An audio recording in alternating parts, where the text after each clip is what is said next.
Question है कि a particle A is dropped from a height and another particle B is thrown in horizontal direction with speed 5 metre per second from the same height, the correct statement is. Question ये है कि एक तो tower है जैसे यहाँ पे ये, ठीक है, एक पत्थर को तो सिर्फ छोड़ दिया और एक पत्थर को सेम हाइट से यहाँ से v की स्पीड से 5 मीटर पर सेकंड से फेंक दिया। एक तो हॉरिजॉन्टल में फेंक दिया, ए पत्थर को तो छोड़ दिया और बी को हॉरिजॉन्टल में फेंक दिया। एक पत्थर ए है, स्टोन ए, इसको छोड़ा किसी पर्टिकुलर हाइट से, और एक दूसरा स्टोन है उसको ऐसे करके फेंका, ठीक। अब इसमें यह बताना है कौन सा ऑप्शन करेक्ट है। ये सीबीएसई पीएमटी 2002 का क्वेश्चन है, मतलब नीट 2002, पहले इसी का नाम सीबीएसई पीएमटी था, ठीक है।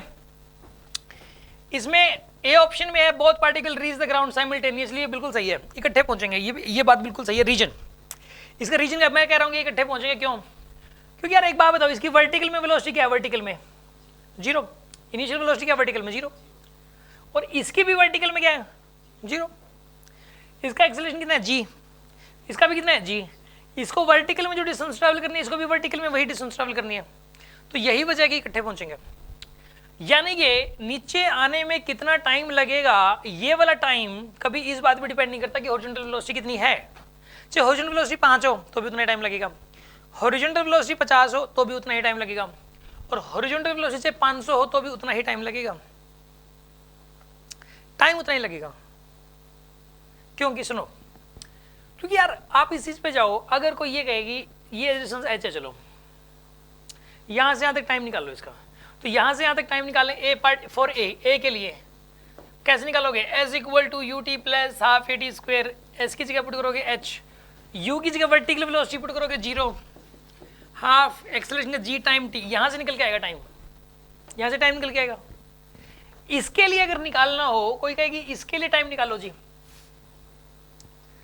इसको यहां से यहां तक आने में कितना टाइम लगा?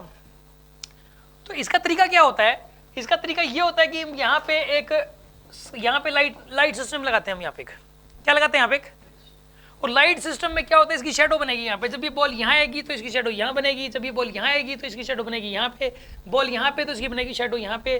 तो हम ये देखते हैं कि इस शेडो को यहाँ से यहाँ तक आने में कितना टाइम लगा, ये देखते हैं। इसकी शेडो की इनिशियल वेलोसिटी 0 ही थी, शेडो के ऊपर सेकंड इक्वेशन ऑफ मोशन लगाओगे, इस बॉल बी की जो शेडो बनेगी उस शेडो के ऊपर इनिशियल वेलोसिटी, इसके ऊपर सेकंड इक्वेशन लगाओगे, शेडो के ऊपर अगर for B shadow of B वही इक्वेशन लगाओगे, S equal to U T plus half A T square. Vertical में कितना डिस्टेंस ट्रैवल करना है शेडो को? वर्टिकल में h, वर्टिकल में शेडो की वेलोसिटी कितनी है? 0, हाफ ए की वैल्यू g और टाइम t, देखो वही टाइम यहां से भी निकल के आएगा, टाइम बराबर ही आएगा यार, क्योंकि इसकी इनिशियल वर्टिकल वेलोसिटी 0 है और नीचे आने में जो टाइम लगता है वो कभी भी हॉरिजॉन्टल वेलोसिटी पे डिपेंड कभी भी नहीं करता। ओके, आपका क्या कहना है कि सर स्पीड भी सेम होगी? वर्टिकल स्पीड बिल्कुल सेम होगी, नेट स्पीड अलग अलग होगी। ये मान लो कि ये बॉल गई, इसकी स्पीड होगी जी v1, कितनी होगी? ये v1 से टकराई, जब ये वाली बॉल जाएगी तो इसके पास 2 स्पीड होंगी, जब ये टकराएगी तो इधर की तरफ होगी 5 और इधर की तरफ क्या होगी? v1। कोई ये कहे कि जब ये टकराएगी उस टाइम इसकी जो वर्टिकल स्पीड है और जब ये टकराएगी इसकी वर्टिकल स्पीड क्या सेम होंगी? इसका आंसर है यस। लेकिन अगर कोई ये कहेगी नेट स्पीड की बात हो रही है, इसकी नेट स्पीड तो v1 ही होगी और इसकी नेट स्पीड क्या होगी बताओ? 5 का स्क्वायर प्लस v1 का स्क्वायर पूरे का अंडर रूट, इसकी नेट स्पीड इधर आएगी, तो वेलोसिटी ऑफ स्ट्राइक तो यही होगी इसकी वेलोसिटी ऑफ स्ट्राइक और इसकी वेलोसिटी ऑफ स्ट्राइक अलग अलग होंगी। मतलब नेट वेलोसिटी ऑफ स्ट्राइक क्या होगी? ये हॉरिजॉन्टल पे डिपेंड करता है, हॉरिजॉन्टल वेलोसिटी क्या है। हॉरिजॉन्टल वेलोसिटी को बढ़ा दोगे तो यहां पे नेट वेलोसिटी ऑफ स्ट्राइक भी बढ़ जाएगी, बिल्कुल बढ़ेगी। इसकी जो वर्टिकल है और उसकी वर्टिकल दोनों सेम रहेगी, इसकी वर्टिकल वेलोसिटी, इसके पास हॉरिजॉन्टल तो है ही नहीं, और इसकी जो वर्टिकल है और इसकी जो वर्टिकल है वो सेम ही होगी। समझ में आई बात? इसके पास भी ए के पास भी 5 हॉरिजॉन्टल होती है, सेम होती है। आप ये कह रहे हो ए के पास भी हॉरिजॉन्टल वेलोसिटी 5 होती और बी के पास भी हॉरिजॉन्टल वेलोसिटी 5 है, तो सब कुछ सेम होता, फिर दोनों एक ही रास्ते से जाते, दोनों के दोनों इकट्ठे ही जाते, इकट्ठा ही टाइम लगता, टाइम तो अभी भी इकट्ठा ही लग रहा है और इकट्ठी सेम स्पीड होती, फिर तो आइडेंटिकल मोशन होगी बिल्कुल ही, दोनों को सेम स्पीड से सेम टाइम पे फेंक दिया, आइडेंटिकल मोशन होगी। वर्टिकल वर्टिकल भी सेम होगी, नेट भी सेम हो जाएगी, दोनों को 5 से फेंकोगे तो। इस क्वेश्चन में वर्टिकल सिर्फ सेम है, इस पर्टिकुलर क्वेश्चन में जिसमें ए को छोड़ा है, बी को 5 से फेंका है, इस क्वेश्चन में इसकी वर्टिकल वेलोसिटी और इसकी वर्टिकल वेलोसिटी सेम होगी, नेट वेलोसिटी अलग अलग होगी। अब समझ में आई बात आपको? पक्का? हाँ जी बोलो। वर्जेंटली फेंका तो जो उसका टाइम पीरियड लगा वो कहाँ गया फिर? जैसे वर्जेंटली फेंका तो उसको ऐसे प्रोजेक्टाइल में जाएगा ना, तो दैट पॉइंट ऑफ टाइम उसका मींस टाइम तो ज्यादा होना चाहिए उसका। टाइम ज़्यादा नहीं होगा, टाइम उतना ही होगा।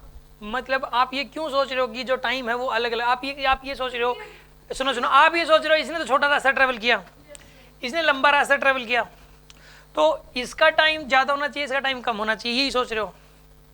ऐसा नहीं होगा। क्यों? क्योंकि इसका रास्ता लंबा है, आप एक्चुअल रास्ता देख रहे हो, तो इसकी जो नेट स्पीड है वो भी तो इससे ज़्यादा ही है हमेशा। इसकी वास्तव में हर टाइम जो नेट स्पीड होगी वो इसकी नेट स्पीड से, क्योंकि इसके पास दूसरे वर्टिकल में है, इसके पास वर्टिकल में भी हॉरिजॉन्टल में भी है, ठीक है ना, तो इसकी नेट स्पीड भी ज़्यादा, रास्ता लंबा तो नेट स्पीड भी ज़्यादा है। अब ऐसे क्वेश्चंस को सॉल्व करने के लिए कभी भी एक्चुअल रास्ता नहीं देखते और ना ही एक्चुअल नेट स्पीड देखते हैं। हम देखते होते हैं टाइम निकालना है तो कोई कंपोनेंट इसका वर्टिकल में ही डिस्टेंस, क्योंकि हॉरिजॉन्टल जो डिस्प्लेसमेंट हो रही है तो इस 5 की वजह से हो रही है, जो इसका एक्सेलरेशन ड्यू टू ग्रेविटी हो रहा है, इस एक्सेलरेशन ड्यू टू ग्रेविटी की वजह से, एक्सेलरेशन ड्यू टू ग्रेविटी की वजह से इधर नहीं जा रही है, ड्यू टू ग्रेविटी की वजह से नीचे आ रही है, ड्यू टू ग्रेविटी से किधर आ रही है? नीचे, और इस 5 की वजह से किधर जा रही है? हॉरिजॉन्टल में जा रही है। तो हम सिर्फ वर्टिकल वाले पोर्शन का डिस्कशन करो, हॉरिजॉन्टल वाले का मत करो, सिर्फ वर्टिकल वाले का डिस्कशन करो, वर्टिकल में ही सोचना है आपको बस, ठीक है। टाइम अगर निकालना हो तो हॉरिजॉन्टल को सोचेंगे हम, बस वर्टिकल को सोचेंगे, सॉरी हॉरिजॉन्टल का डिस्कशन करेंगे ही नहीं। फिर बैलेंस हो जाएगा। बिल्कुल, समझ में आई बात आपको?